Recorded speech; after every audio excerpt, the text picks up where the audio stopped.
Bonnie Schroeder has spent over 30 years in the health and wellness domain. For 15 of those, she worked in the medical system as a clinician, researcher, and in medical management, which helped her to cultivate a deep curiosity of the healing process, including why some people heal and others don't. Following this curiosity, she traversed 5 continents and studied with numerous world-class teachers in the areas of healing, stress reduction, mindfulness, personal development, and spiritual evolution. Bonnie continues to greet the human journey with humility, compassion, curiosity, and a genuine awe. She also recognizes the importance of the great sense of humor along the way. She shares her integral approach to life and well-being as she guides others in discovering their own path to healing and happiness. Some of her offerings include the MBSR, Mindfulness-Based Stress Reduction Program, custom mindfulness and stress reduction programs for private businesses, corporations, and government. She does individual consults, which I can attest to here, in supporting living more consciously with greater meaning and wellness. She does workshops, retreats, speaking engagements, and she does something so special in the area of what she calls energy medicine work. Today on this podcast, I am so excited for you guys to meet my dear spiritual sister. I call her my ginger sister because we both have been blessed with the gift of red hair. Bonnie Schroeder's here, and she is just a wealth of incredible spirit and love and energy. And she has so much wisdom to share. I'm really excited about this. I first met Bonnie actually through a mutual friend of mine. We came together. We were working on a retreat experience, and we just hit it off the minute we met. It was incredible. Bonnie has such a pure heart. It's like one of those people, an angel that's walking the planet and drops into your path at the right time. I personally can attest to, I've been to sessions with Bonnie on her massage table, so to speak, where she offers energy medicine work. And it's really hard to put in words exactly what this is, but she has this way of deeply getting into the spirit of somebody and really helping them align and find their way. You know, there's a lot of people in the world that are really accomplished with the mind. You know, we think of psychologists and counselors and coaches, and, you know, other people that are very good at working with the unconscious mind, hypnotists, people that can really help reprogram new patterns and beliefs. And then there's the spiritual side of this work. You know, we talk about mind, body, and spirit. And I believe that Bonnie works in all 3 realms and especially integrates the spiritual side. So in our conversation today, I'm hoping she's going to share some of her work and how it plays out in the world. She also has so many incredible tips and nuggets around mindfulness and how to bring more peace and calm into your life. And right now, with the holidays happening as I record this, you know, we're right around the Christmas holidays and all that comes with the New Year planning, along with, let's mention too, a pandemic going on. I'm just so excited that Bonnie's here at the perfect time for this divine appointment to really give us some tips and nuggets too about how we can show up more mindful, especially at this time of year. We also are going to do something really unique at the end of the podcast today. We're going to offer you a music and mindfulness practice, so you want to listen in for that as well. So I'm not going to take too much time here on the intro, but I do want to remind you guys that I've just launched a brand new online membership community called mymindfultribe.com, and I'd highly encourage you to go check it out. I offer group coaching sessions. I have special guests coming in to present workshops, and it's a great way for you as well to meet other people in this community who think alike and who are dreaming and imagining amazing things. It's just a really great place to be. So go check that out, mymindfultribe.com. And also wanted to let you know about the new mindfulness course that I've launched, Making Sense of Mindfulness. That's out now as well, along with a free workshop on stress and anxiety and how to deal with that. You can find that at my website as well, keithmcpherson.ca. Okay, so on to the conversation at hand with my ginger sister. Brace yourself, buckle your seatbelt, and get ready for a mind, body, and also that etherical spirit experience here. Please meet the beautiful angel, the wonderful energy worker, my sister, Bonnie Schroeder. My ginger sister, Bonnie, is here. Welcome to the podcast, Bonnie. Thank you. It's so great to be back. Thank you for the invite. Oh, and it's beautiful to see your face. You too. I love that we get Feel to your do vibe. audio and video. It's just great. I know. In certainly this world of tech, it's giving my brain a good stretch. Yeah, me too. I'm so curious what this time has been like for you. I mean, we're in the middle of a pandemic as we're recording this. What's Yeah, it been like for you in this time? yeah. Well, it's like one of these. Okay, wake up, take a breath, and begin again. Right? Yeah. And so just feel your feet on the ground and all of that. And so I have moments, I'm a real introvert. And so I have in the beginning of the pandemic, it was all right. Okay. Wow. Less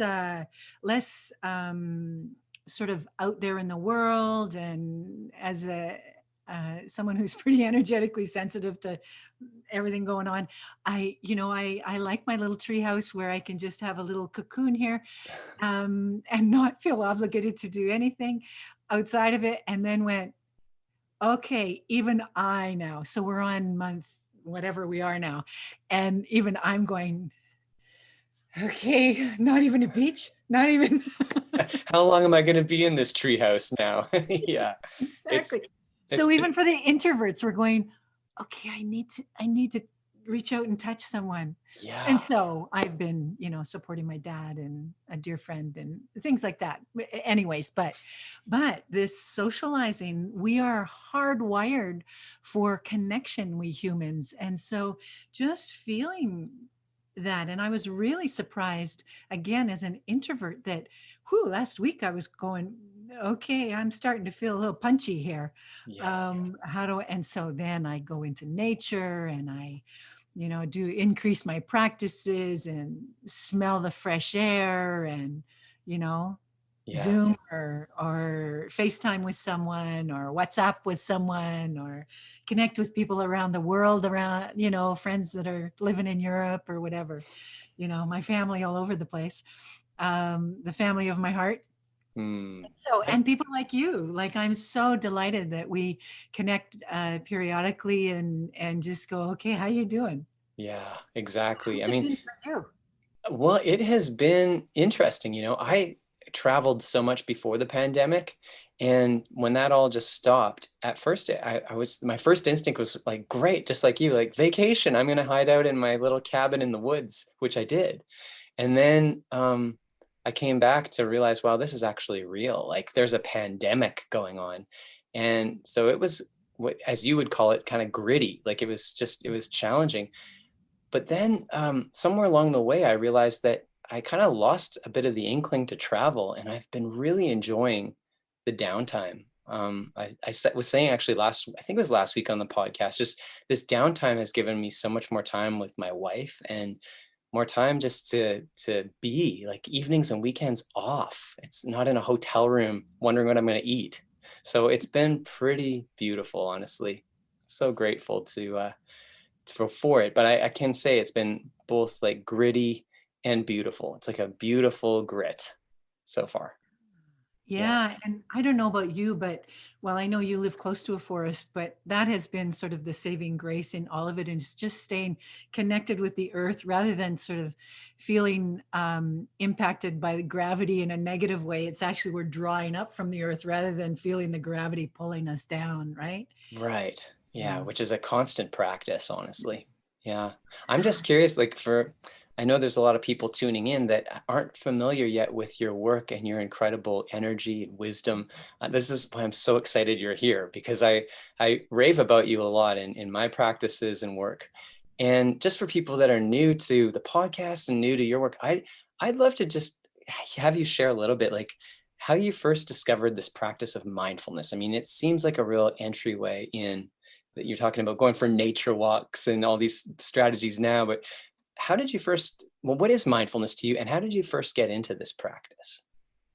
Yeah. Well, mindfulness for me is really incorporates this turning towards ourselves in the world with curiosity and heartfulness. And so then I've learned over the years some practices to cultivate that. And certainly compassion is at the base of all of that, where we cultivate compassion through in the practice.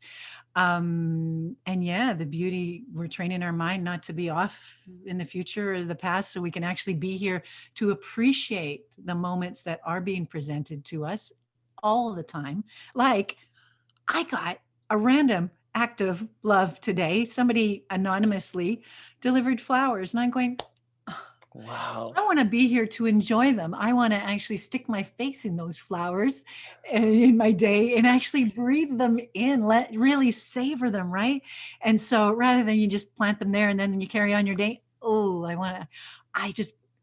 I'm sort of a flower child in that way. Anyways, I don't so much anymore with the pandemic going on, but I love to stick my face in the flowers in the stores, and just go in and sniff them up in the grocery store. But part of that is, it's the same sort of thing. How do we savor our life? Not just the peaks and the valleys that we're hyper aware of.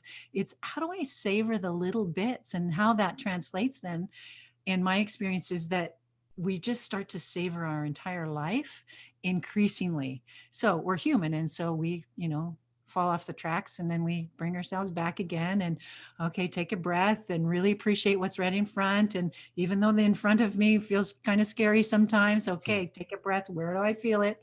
And so really, it's been really about relationshiping. And the first relationship is with myself. I would say capital S and little s self, the shadowy part that is sometimes a saboteur, as you would say, or sometimes afraid, or the capital S self that holds us all in such love, and knows that, okay, keep breathing, keep moving forward. Here we go, one step at a time. So for me, how I even stumbled into that, I believe, was that I grew up in the country. I grew up on a farm. And so not only is it about coming together for a united sort of intention, it's also offering kindness to each other and supporting each other. And it's a lot about freedom. I am a big fan of freedom. And so, the big sky of the prairies, and feeling the freedom in the space. And so growing up on a farm, we had lots of freedom to explore. And so that's just translated into my adult life now. So first I was into medical sciences, and I was a researcher and a clinician and a manager in that dimension. And then that just catapulted me into these deeper curiosities about why people heal. Some people don't. Why are some people happy when they have so much, and other people who don't seem to have so much are really, or yeah, the other way around. People who don't have so much are not so happy. And the ones who are having what seems from the outside world to have a lot, and they're still miserable. And, they're just not happy, and they're just, wishing for something out there. The seeking mind is so active. They're looking for a better moment than this moment, and perceiving that it's found in some person's Instagram highlight reel, and we all go, it's mostly been filtered, and they're not showing the behind the scenes that took them to that moment. It's a moment in their time, and we tend to sort of focus and gauge our life on what other people's highlight reels are. So it's just, I've stumbled upon the practices, and then over time just continued to cultivate them, and had amazing teachers along the way. Just, I wouldn't be here without the teachers. You're leading me into that next question. I was so curious about, like, who are some of the key teachers in your life that have influenced and shaped you into this space of mindfulness? Because kudos to them too. Absolutely. Kudos to them for being so courageous. And you think of the ancients, Ramana Maharshi, and there's a whole, Yogananda, and there's so many out there that really paved the way for lots of inward inquiry, and into the nature of what is. And then there's some humans that are living now that, like Colin Indiana, my long time, 25-year-long guides on this path. And just they know me inside and out, know when to push and when to hold. And that never gets old. I'm a lifelong learner. And so to have supports in my life that don't just coddle me. They're nudging along the way as well, but they nudge with such love. And so to have that trust that, oh, I'll be held regardless of how much I'm flailing in the moment, maybe. But then people like the Dalai Lama, and he's I part of my work, I do lots with stress reduction for sure. That includes mindfulness, and also I work in energy medicine, and so the Dalai Lama has, he comes into I can hear him chanting still in my ear sometimes after a brief encounter I had with him many, 25 years ago, Wow. in northern India. And so just these little seeds that get germinated along the way. And I don't know about you, Keith, but I find that, oh, bless some of these teachers, and especially the ones they know my life intimately. Certainly, I have lots of teachers that I've read out of books or gone to workshops like Ken Wilber and Diane Hamilton and some of these, and Craig Hamilton, just really beautiful, beautiful teachers that I've taken courses with, but the ones who really know us, and yet they just hold us and have been sharing in various ways the same message.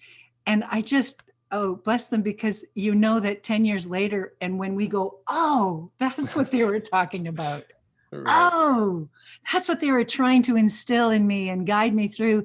And it took me 10 years, but okay. And then you recognize, oh, I just got another piece of what they were offering. I haven't got the whole piece yet. Wow. So it's collecting these pieces, right?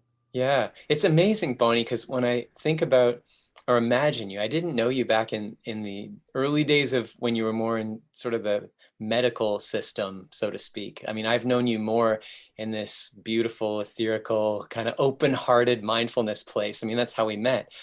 But I'm just curious, like, how did you make that transition from like the science brain kind of, and I'm maybe making an assumption, but that sort of science linear thinker into this more like open-hearted, like beautiful, just kind of ethereal space? Like, what was that transition of? How did that happen for you?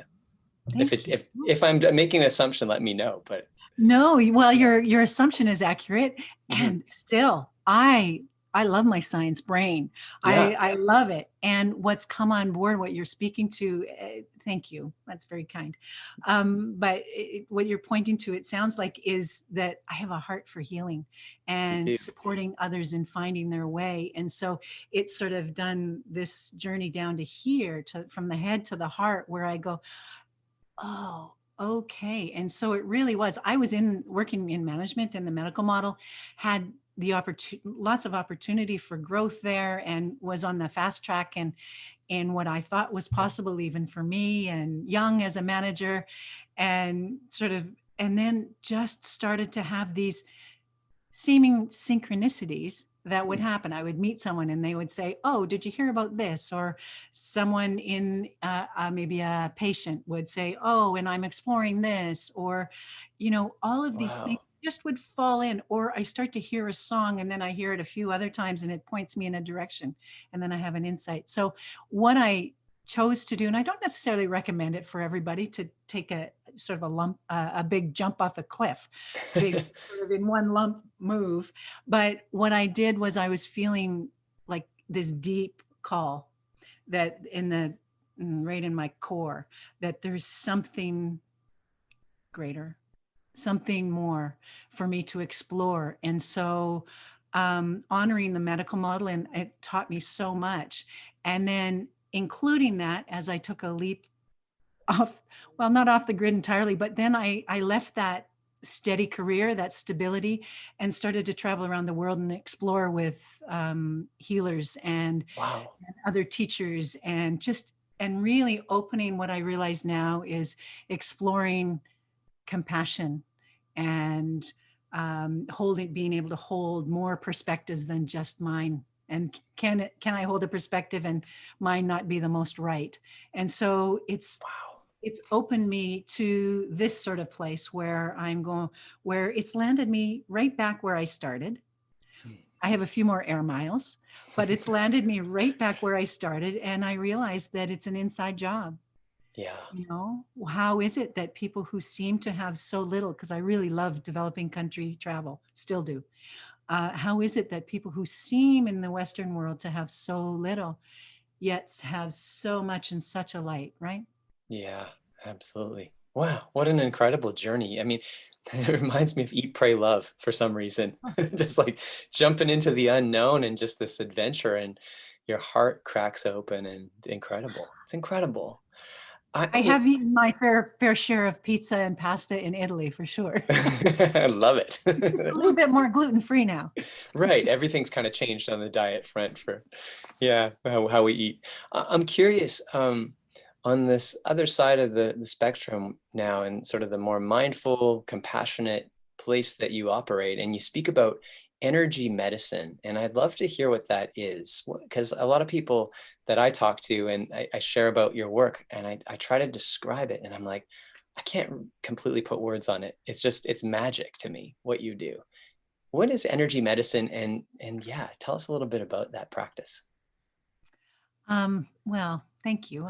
You know what, the greatest gift for me is to hear or to know in some small way, because you can live a lifetime and not know that it's been any impact at all, which is Oh, totally fine too. it's been And, huge impact, just for the record. but Like, once in a wow. while, it's great to hear that, okay, not only uh, are you're not just putting in time, you're actually contributing in some way, which is always the hope, right? To Yeah. someone's well-being.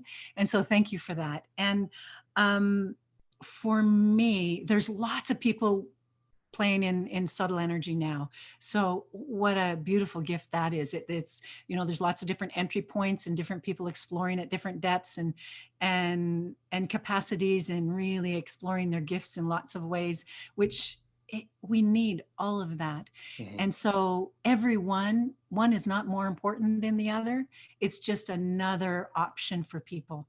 So the nugget, the little sort of grain of sand in the big ocean of modalities that I'm offering is really a foundation in the integral model. So Ken Wilber's integral model, which my teachers had introduced me to. And so in the early days, it really, and I'm so grateful because it offered me a really strong foundation in not only the ethereal world, but the very relative world. Like, how do we live this life and hold space and understand how we evolve, and how is the psychology of the evolution again, and how does it fit in with everything else? Mhm. And so this model, this framework, because I'm really visual, and so I would see beneath the surface, which you can imagine was a little disconcerting in the beginning. I thought, okay, am I needing to go into lockup somewhere? Yeah. But I had great teachers who knew that sort of territory. So when you, And just for a second, when you say see beneath the surface, what do you mean by that? Just for people, some um, people might be like, what does that mean? yeah, well, it is. Yeah. It's so if I'm seeing someone for us in a session, for example, so they're laying on a massage table, and all of us who explore in the subtle dimensions will have different capacities. Some people hear, some people sense, feel it. Mhm. Sometimes the olfactory system, and sometimes it's visual. So you look beneath the skin barrier.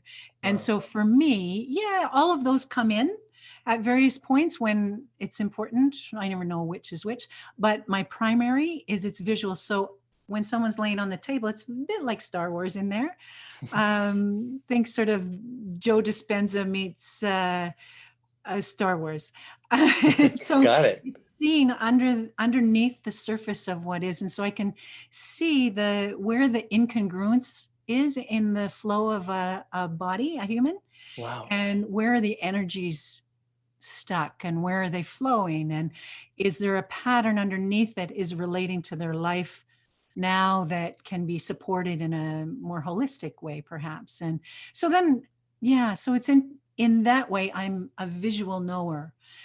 Even though the other pieces come on too, sometimes I'll hear a song or a word or smell, and Yeah. and so all of it, it's not something that I do as a sort of a party favor, like a party Got trick. it.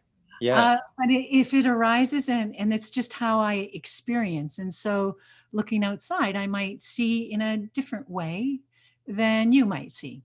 Right. And you have a real inclination for a real skill and gift at music. And so you'll hear in a song something very differently than I do.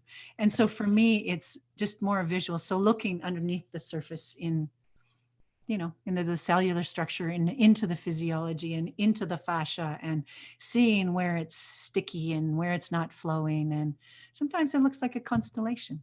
Wow. That Yeah. is just fascinating to me, like how that works. I mean, some people listening to this that might be more in the linear brain will be like, what are we talking about right now? But I can only tell you guys that are listening and watching this, like a session with Bonnie, like being on your table, just on the receiving side of it, I'll lay there and I close my eyes and I have no idea. I know you move around and there's stuff going on, but I sense that it's almost like it, from the receiving end, it's like you're going into the soul, like into this deeper realm.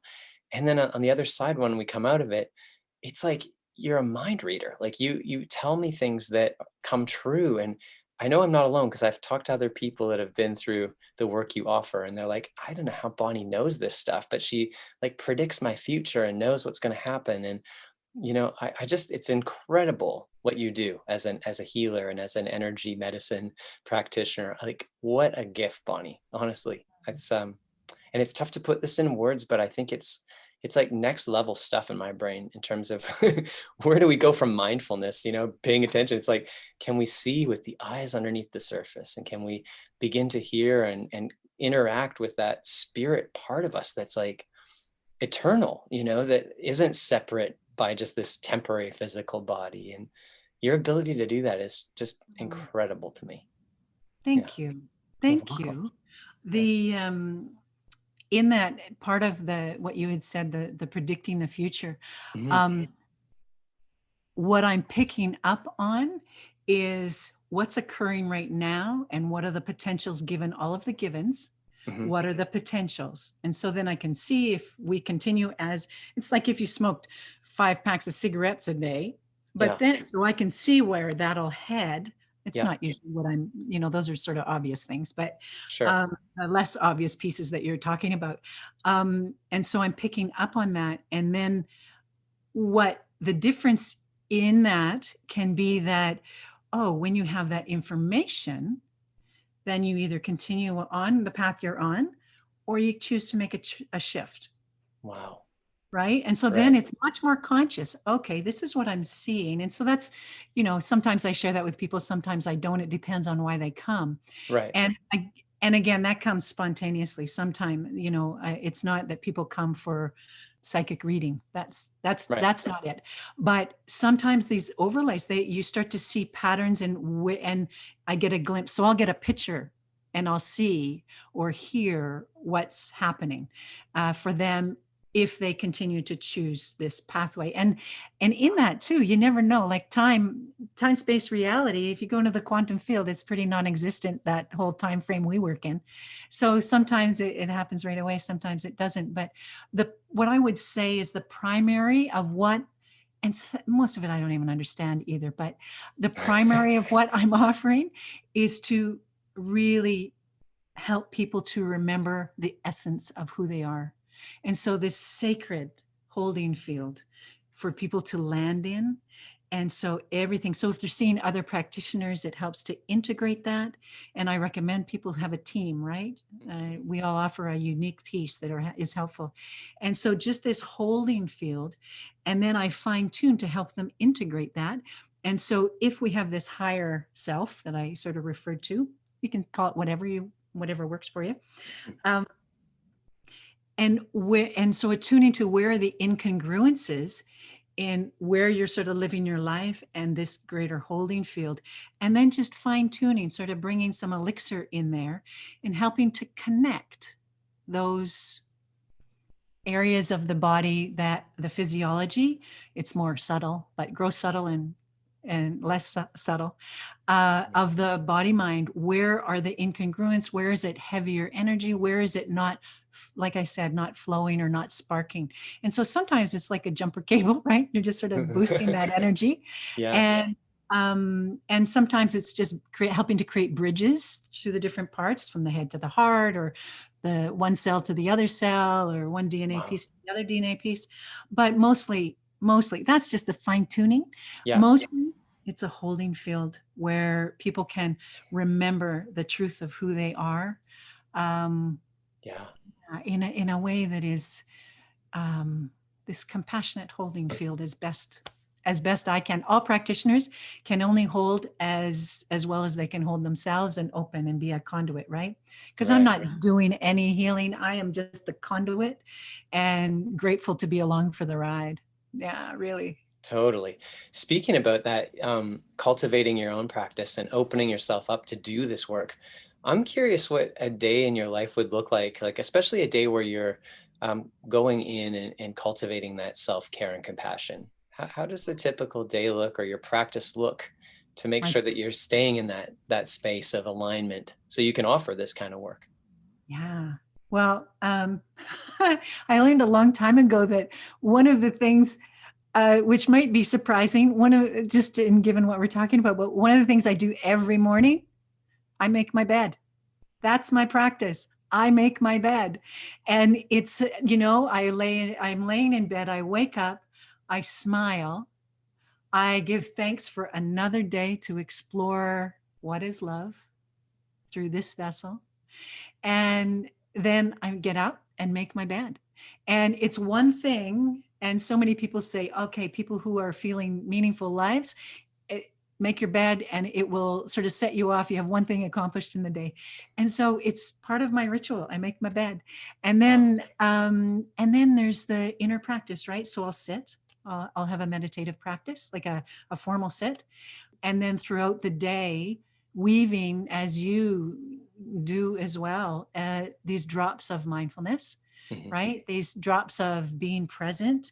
And it's not like I'm an enlightened being that is sort of in the ethers and touches down once in a while. Sometimes I question that. Sometimes I question that though. Like, I think you might be. I'm just saying. But anyways, trust me, I am very human. And so a formal sit, and then throughout in the day sometime, to get my nose outside. And I know even today I'm going, okay, I need to get out at some point, because not every day does it happen that I'm outside, and not every day am I in the forest, which is my love affair with nature, is in the forest. And so it's really being dedicated. And like everybody, some days, great. Other days, okay, not so great, get back on. And so those are my primary practices. And then flowing through the day in that way. Wow. And then I wait at least, 15 minutes or half an hour after my practices. If it's a formal sit, then I'll sit usually for 24 minutes, half an hour. And then after that, then I'll check my email or check my texts or see, okay, what am I doing today? Am I with clients? Am I recording? What's happening today? Wow. So I keep it really, really simple. And like I said, throughout the day is as important as the bookmarks, right? Yeah, the formal practice. Yeah, winding down at night and taking a breath and appreciating, letting gratitude. Every night before I go to bed, I stand in front of my window. I have big windows along one end. You can see some of them. And I do my gratitude to this incredible universe that has offered me the gifts. And so the gratitude practice is where you offer the gratitude and then you actually feel it. And you ask yourself, why am I grateful for this? And so then it takes me inside, right? Why is it so inspiring? Thank you for this particular client that opened my eyes around something, or that just inspired me in some way. And so why does that matter? Why is that a big deal? And so then it takes me inward even further. Wow. Yeah. That's beautiful. I'm listening to you speak about this, and I mean, it really requires discipline, and it's almost like a lifestyle to really integrate all of this into your day and your practice and how you're being while you're doing. For people that are in different phases of their life, or they haven't signed up to be, a medicine energy healer, so to speak, or, a mindfulness practitioner and teacher, I'm thinking about a mom or a parent, so to speak, that's got like 3 or 4 kids on the go, and they've got to get to school, and they're working 9 to 5, and like to cram out time just to take one breath is like really challenging. What would you say to those people listening that, they want more of this, but they just, I mean, it's so challenging with their schedules. Yeah. Yeah. Well, so many people, and wow, just a deep bow to all the parents out there, especially during a pandemic. Oh, totally. Yeah. And so my response to them always is, don't add anything new. Incorporate the practice into what you're already doing. Parenting is your spiritual practice. It's your Wow. spiritual practice. So can you be with your children? Can you be with them? Even though you have a million things that you need to get done in a day, when they come up to you, can you be with them? Or when you are playing with them, can you just be with them? Even if it's set a timer for 10 minutes and I'm sorry, my love, but this is the time that I have. And then you go start cooking dinner. Mm. And so that you got a timer on, you can let go of keeping an eye on the clock. You got to go, okay, maybe longer than 10 minutes if you can, but you squeak it in wherever you can, right? Yeah. And if the bathroom is the only place, they probably have kids knocking on the door, or the shower or wherever it is, let that be your mindfulness practice. Exhale. Are your shoulders up here? Just exhale right here. Or you're standing at the Costco lineup. How often is that these days? Oh, I know. Yeah. I know. I have a story that just, my heart went out to parents so much. And this was when the pandemic first came, sort of hit. And there was about a quarter of a mile, people standing outside. And in where we are in Canada, it was really cold back in March. Yeah. And so people are there, and I wasn't prepared. I thought, okay, I'll just walk in naive. I'm in a lineup and I'm going, okay, how long is this? And so we were there for a long time and finally got in, and people are like mice, right? Scattered, get in the carts. And so I just was in a zone, and that I'm not, like I said, I'm human. I'm not always, and Costco and IKEA, bless them for what they offer, but they're too big for me. Yeah. Huge. And yeah, it's just too much. And so I was in Costco, and you're getting directed to the front, right? And this woman has two kids in the cart, a cart overflowing. One kid thinks that's pretty fun because they can play in all of this stuff, and stuff's falling out. And she's like a Mario Andretti, getting into the checkout, right?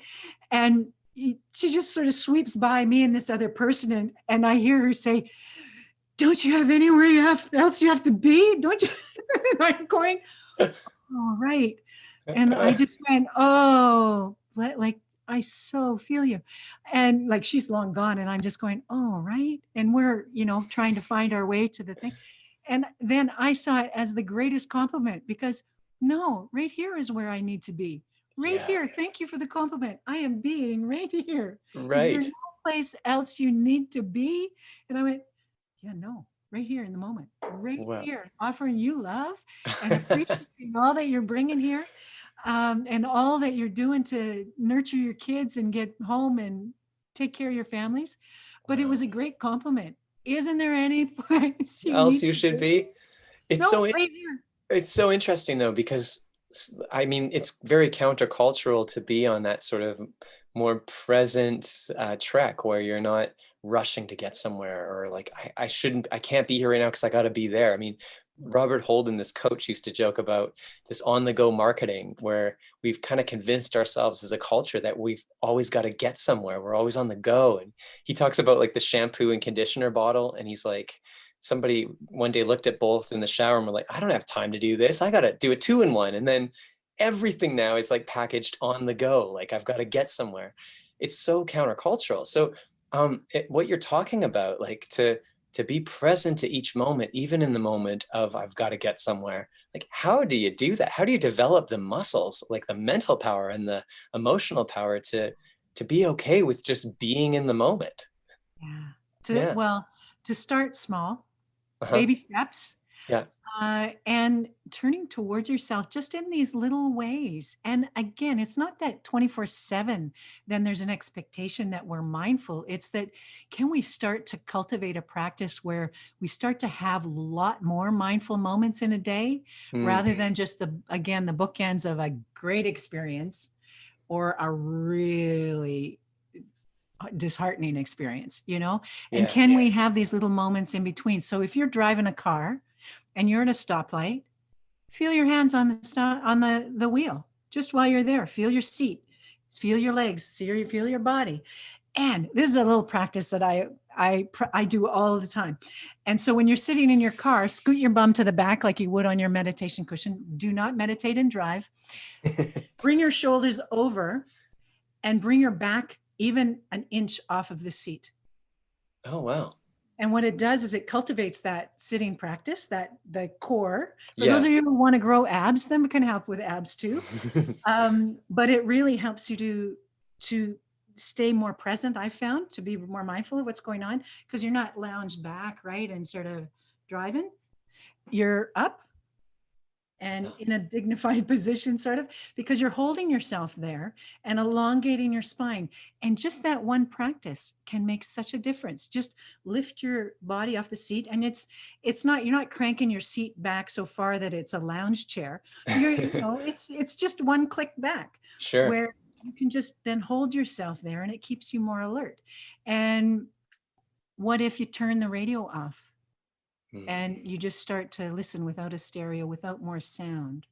Right. Or if you're in a grocery store line, what if the practice becomes sharing heartful sort of compassion just from wherever you are for the person who's got a big lineup and is trying to catch up, and who's taking in all the groceries and bagging your groceries for you and just trying to, get home to their kids or his kids or whatever it is, right? Where they're just doing their best and they've had a bad day and they're just trying to get you through so you can get to your family, and they're stressed out and maybe not everybody's very happy and waiting in a line. And in those moments, can you pay attention to what's going on outside of ourselves and really cultivate that compassion for another, right? Because so that we look outside of ourselves, that, oh, okay, maybe I've focused on this world is really not going well for me today.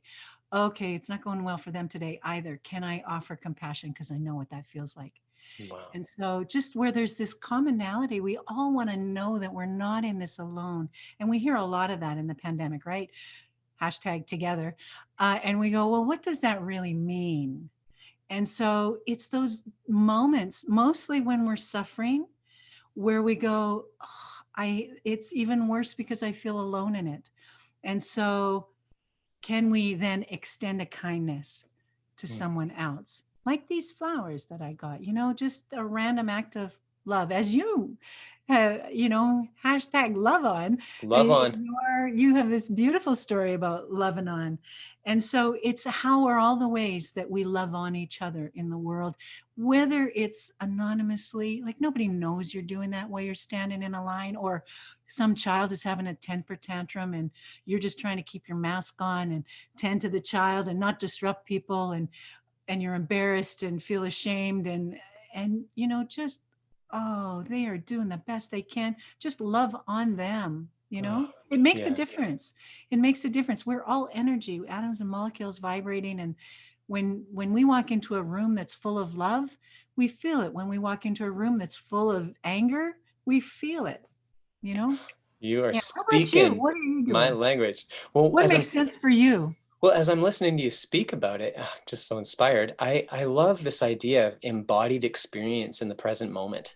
Like some of these examples you're pointing to of when you're in line, like just to feel your feet on the ground or to find something in the present moment to appreciate, like you said, like your hands on the steering wheel. Like I love that no matter what we're doing, whether we're rushing to our kids' hockey game to get them there, or, we're standing in line at the bank, it's like there's every moment gives us the opportunity to be in the experience of it, as opposed to thinking about where I could be instead of here. So that's what I'm thinking of as you're talking about this, is this reminder to find something in the moment, whether it's just like appreciating a smell in the room, or, listening to a sound that brings me back, or just really tuning into that place of presence. I mean, that's really living this practice versus just sitting on the cushion and going, I've done my mindfulness practice, check mark. It's like, it sounds like it can actually integrate into no matter what lifestyle you have, right? So it's so inspiring. Absolutely.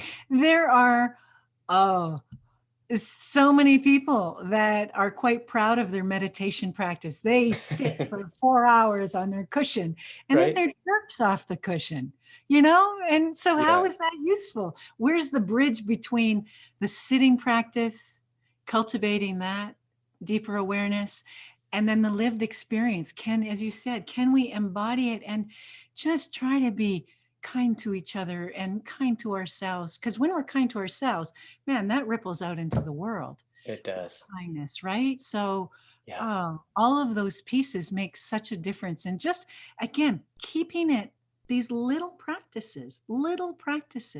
So when you're, outside, feel the air on your skin.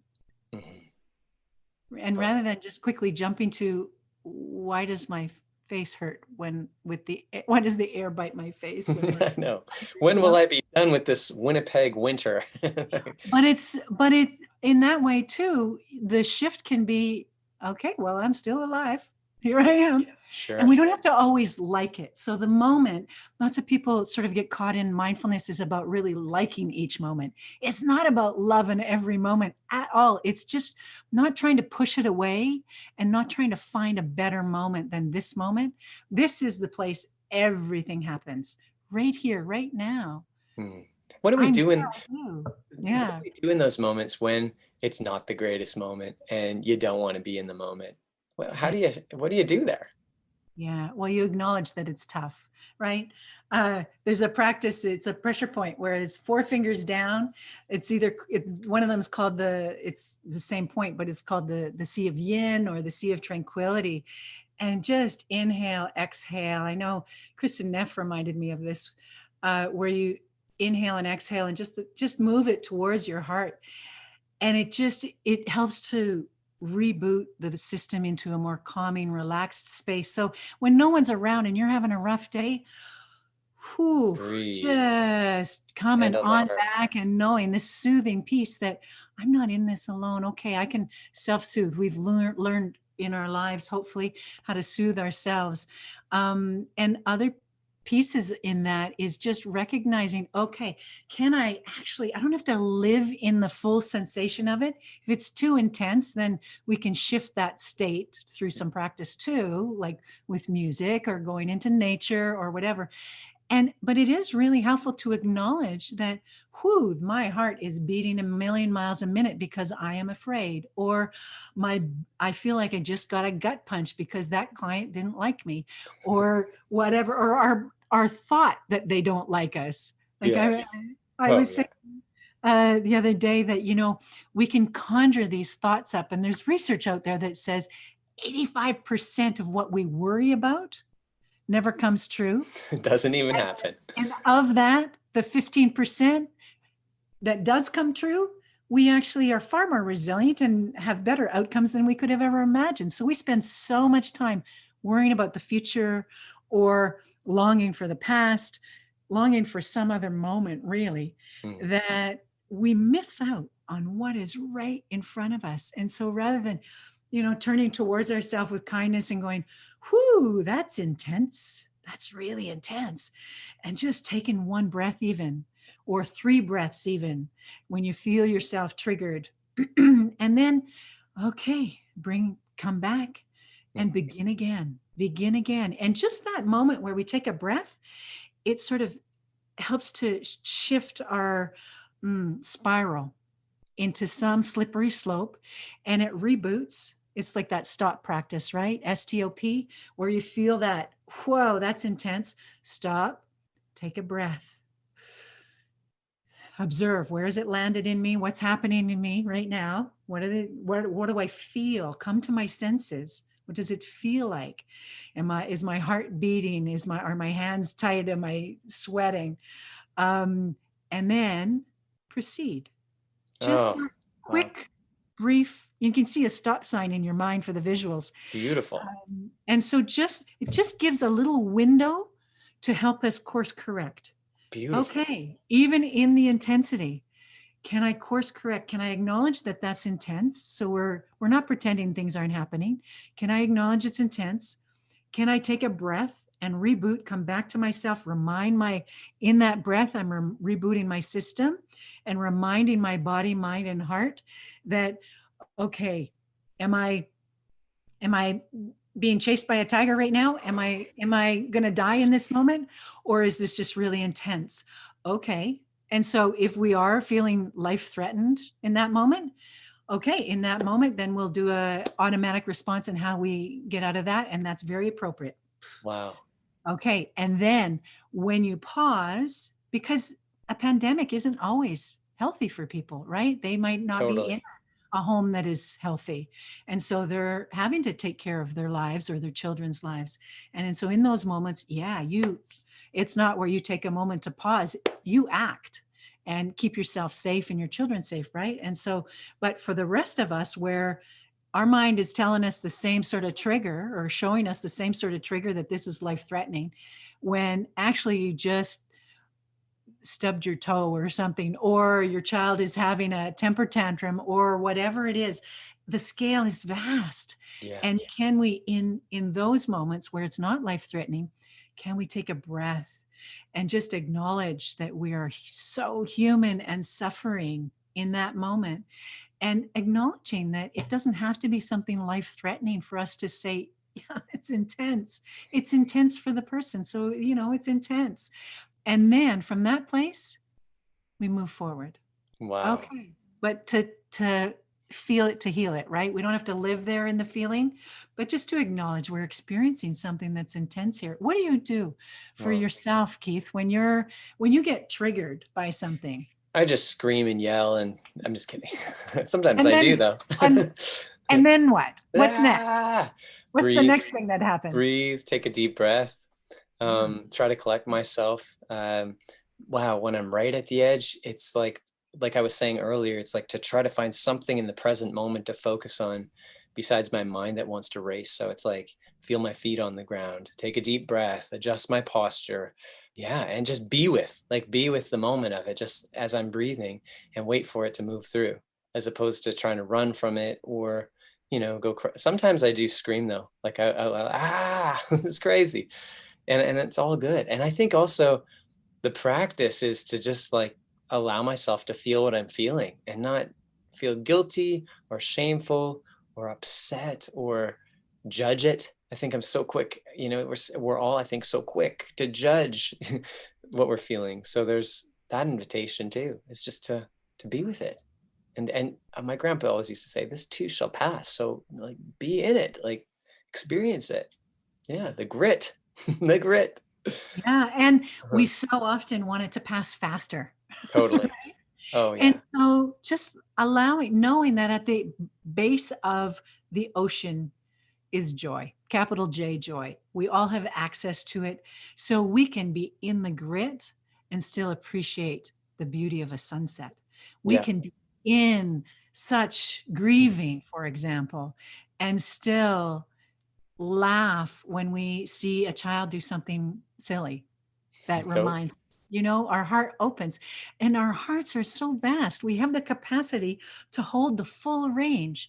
And so often we only want the parts that we like. Right. And Of that course. it's not always the case. Some people like the suffering, but most, well, I don't even know most people, but I'll say for me, I like the joyful parts. I like the big sunsets and the flows of grace. And I love those moments. But also like you're saying, I've just learned over the years that it's okay to be in a funk for a day, to be Right. in what I call flatland, to just feel like, well, that this has come up before where I go, I don't even know if this is what I'm supposed to be doing with my life. I don't know. Maybe I need to get a real job, or, Right. I don't think I'm making a difference. And so I can get in my pity party, right? Right. And then, you go for a walk in your pity party, and next thing you know, you're out of your pity party, and you go, Exactly. I'm totally inspired. And you totally forget that you even thought that and how ridiculous that is. Well, of Right. course I meant to do this. I know I meant to do this. Or, oh, Totally.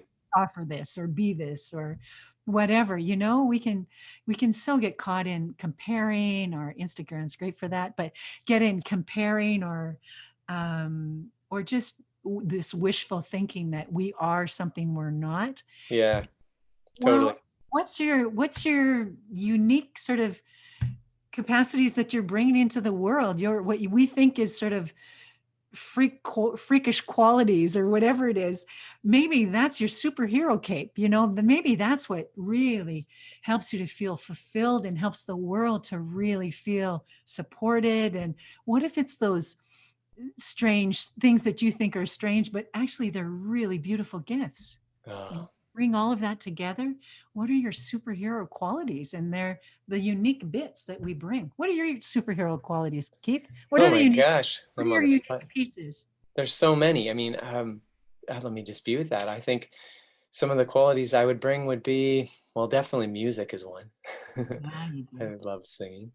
I think the ability to listen, to really listen on many levels. I think the unique quality of, and this is more of a recent quality, but to really just be honest with how I'm feeling without faking myself and everybody else out and pretending there's nothing there. It's like the gift of being completely raw and vulnerable. That's one that's been newer that I'm discovering was there, but it wasn't at one point. The gift of appreciation. I could go on and on. I think we all have gifts. How about you, Bonnie? Back at me. Yeah. What are my qualities? Um, yeah, no, I'm getting very shy. Oh yeah. Um, I, I I feel that empathy. I hope Oh yeah. that I'm able to hold someone in a space of compassion or empathy, and these are all on a good day. On a good Hmm. day, Hmm. I think one of my superhero qualities, the biggest one of all, is I'm curious. Oh yeah, I totally. think that I am so curious and really deeply interested in humans and how we are and why we are, and humans of of all countries and all spaces and places. That's what's taken me across the world and around the globe, and it continues to be. I'm really hardwired for curiosity. So I'm grateful to my parents who uh, raised me on a farm with the youngest of 5 kids.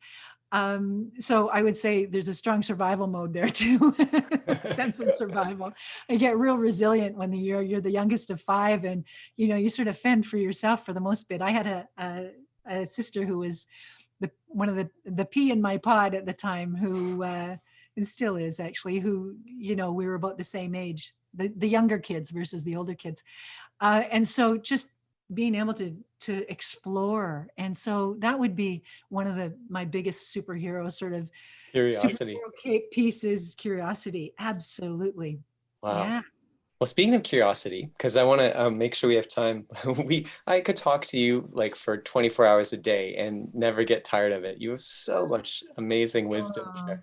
I wanted to move us into the final part of what we were planning here, and it's kind of special. You what you were we planning? well, you had mentioned earlier today when we were talking about this practice that you have come up with around for people that don't necessarily like doing a meditation practice sitting, or having to go through the plan of a body scan. Or you had such a creative idea, and we were talking about. I'd love for you to explain it, and then we were talking about maybe trying a little bit of that out here Ooh, on the I'd love podcast to. if you're Yeah. up for it. Yeah, why not, right? And Cool. so one of the things that I really feel inspired by is just connecting, helping to guide people into these inner spaces, right? And so I so appreciate, after a few minutes in this work, a few minutes, a few decades, who's counting, that not everybody likes to have a formal sitting practice, and they find it excruciating to sit still. Maybe they're a really active person and they just need to move their body or do something else. Or so there's other practices for, you can do a walking meditation, or you can do a sit if you're more inclined in that way.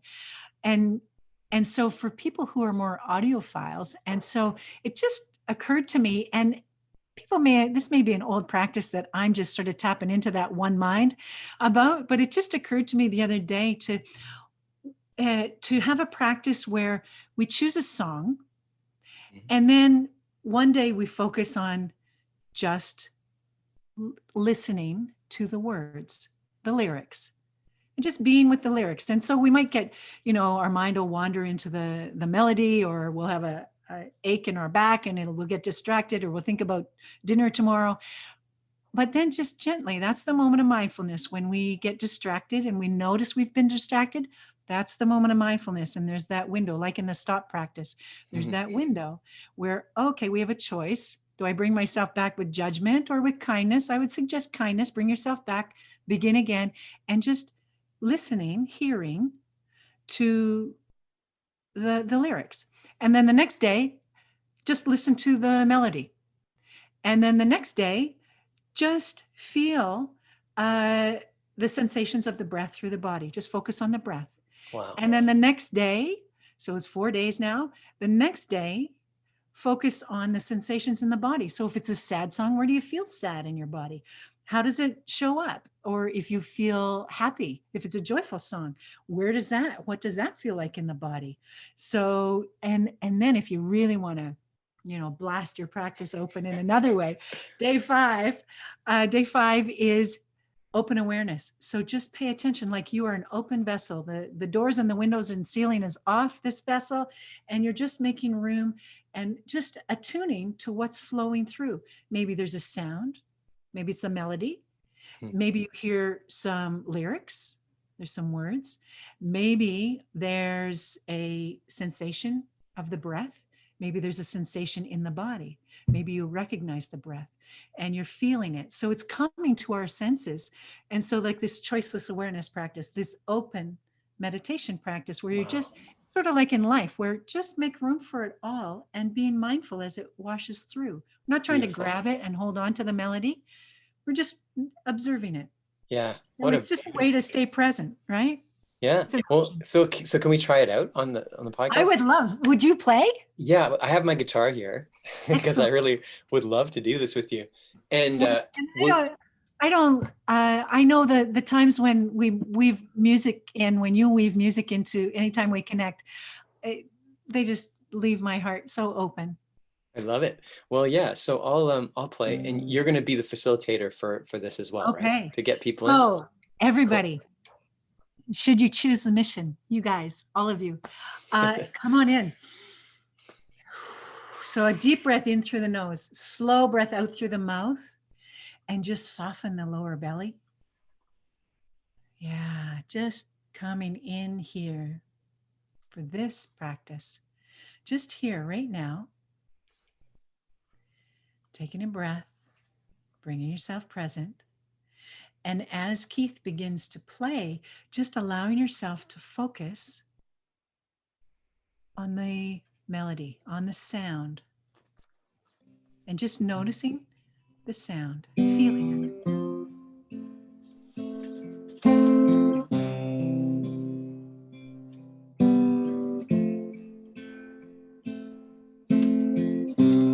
Imagine there's no heaven. It's easy if you try. No hell below us. Above us only sky. Imagine all the people sharing all the world. You may say I'm a dreamer, but I'm not the only one. Shifting to the lyrics. I hope someday you'll join us, and the world will live as one.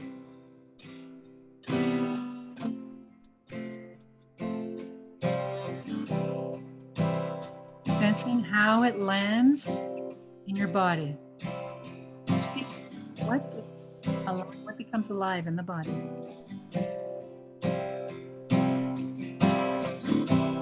Imagine there's no countries. It isn't hard to do. Nothing to kill or die for, and no religion too. Come to breath. Imagine all the people living life in peace. You may say I'm a dreamer, but I'm not the only one. Make room for it. Hope someday you'll join us, and the world will live as one.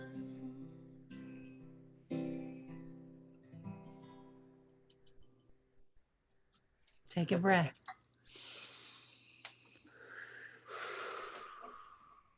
Thank you, my ginger brother. Oh, thank That you, was my beautiful. ginger sister. Never done that before. This year for me has been, I love that you chose that song. This year for me has all, the word imagine floats into my days so often, whether we're in the grit or the grace. Just imagine if we can just live as one here. Imagine if we can actually reconnect with ourselves in a unified way, body, mind, heart, soul. What if? Imagine. Yeah. I love it. It's possible. I love it. The word imagine, if I slow that word down, I hear two words. It's image in, imagine, image in, like the images in our mind. And like, it's amazing as we're recording this, we're about to go into a new year, 2021.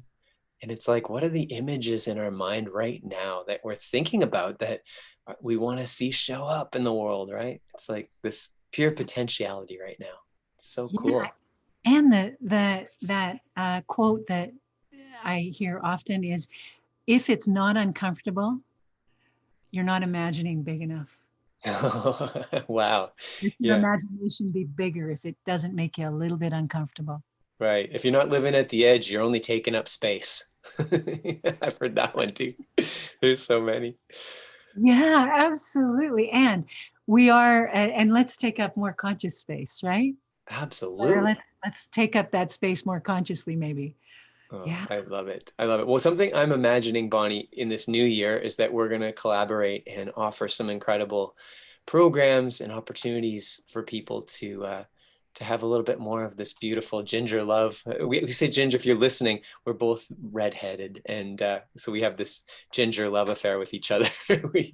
We're like siblings from, we don't have the same mother, but we could be siblings. And wow. I was just going to say, for people to stay in touch with you and to learn even more about your work and just follow the journey that you're on, the website's going to be in the show notes, but it's bonnieschroeder.weebly.com. So that'll be there. And you're also on Instagram and Facebook. And I also am so excited about this mindfultribe.com community that's been created, and really hoping that you'll be able to drop in once in a while too. And we can have some fun collabs in there as well. Absolutely. And isn't that what life is all about, right? We do our individual work. And so you do coaching, I do coaching, you teach in, you offer this incredible work that you're doing in workplaces, and I do too, but we're offering it in a unique way.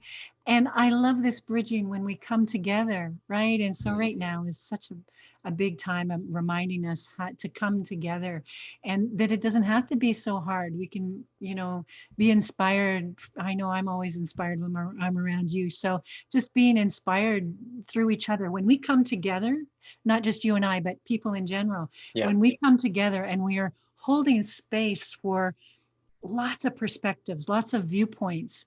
Um, something something comes together that wouldn't have before. So this generative dialogue, right? That something is generated out of seemingly nothing, just space. And so how beautiful is that? And so I am excited always to collab with you. And so let's see, as I learned in South America, porque no todo es posible. Why not? Everything is possible.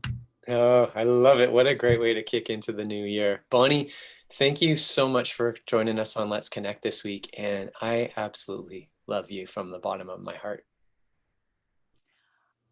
Oh, well, the love affair is mutual, and I am delighted to have you in my family of my heart. Thank you for the invitation, and thank you to everybody who dared to hang out with us, and or maybe you stumbled upon here. Oh, if even for this one moment you felt less alone, I am delighted. I love it. Thanks, Bonnie. All right, well, that concludes another episode of Let's Connect, and I hope that it's inspired you as much as it has me.